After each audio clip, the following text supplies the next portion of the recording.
आज का पहला पाठ फिलेमोन के नाम संत पौलुस का पत्र, अध्याय 1 पद संख्या 7 से 20।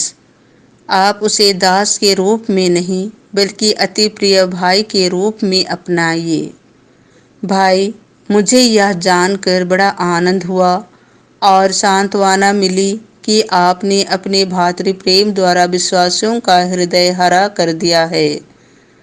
इसलिए यद्यपि मुझे आपको आपकी कर्तव्य का स्मरण दिलाने का पूरा अधिकार है, फिर भी मैं भातृ प्रेम के नाम पर आपसे निवेदन करना अधिक उचित समझता हूँ।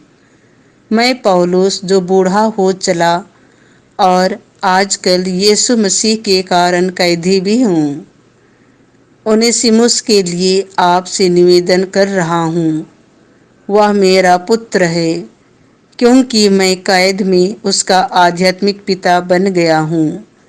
आपको पहले ओनेसिमुस से कोई विशेष लाभ नहीं हुआ था, अब वह आपके लिए भी उपयोगी बन गया है और मेरे लिए भी। मैं अपने कलेजे के इस टुकड़े को आपके पास वापस भेज रहा हूँ। मैं जो सुसमाचार के कारण कैदी हूँ, इसे यहाँ अपने पास रखना चाहता था, जिससे यह आपके बदले मेरी सेवा करे। किंतु आपकी सहमति के बिना मैंने कुछ भी नहीं करना चाहा, जिससे आप यह उपकार लाचारी से नहीं बल्कि स्वेच्छा से करें। ओनेसिमुस शायद इसीलिए कुछ समय तक आपसे ले लिया गया था कि यह आपको सदा के लिए प्राप्त हो।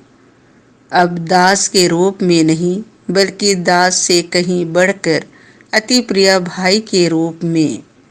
यह मुझे अत्यंत प्रिय है और आपको कहीं अधिक मनुष्य के नाते भी और प्रभु के शिष्य के नाते भी। इसीलिए यदि आप मुझे धर्म भय समझते हैं तो इसे मुझ जैसे अपनाइए। यदि आपको इससे कोई हानि हुई है या इस पर आपका कोई कर्ज है तो उसे मेरे खर्चे में लिखिए। मैं पौलुस अपने हाथ से लिख रहा हूँ, मैं उसे चुका दूंगा।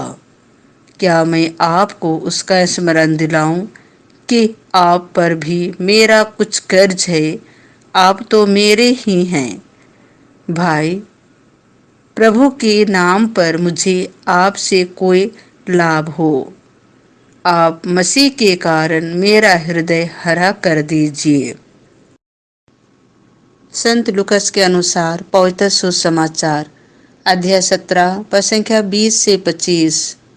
ईश्वर का राज्य तुम्हारे ही बीच है। जब फरीसियों ने उनसे पूछा कि ईश्वर का राज्य कब आएगा, तो यीशु ने उन्हें उत्तर दिया, ईश्वर का राज्य प्रकट रूप से नहीं आता। लोग नहीं कह सकेंगे, देखो वह यहाँ है, अथवा देखो वह वहाँ है, क्योंकि ईश्वर का राज्य तुम्हारे ही बीच है।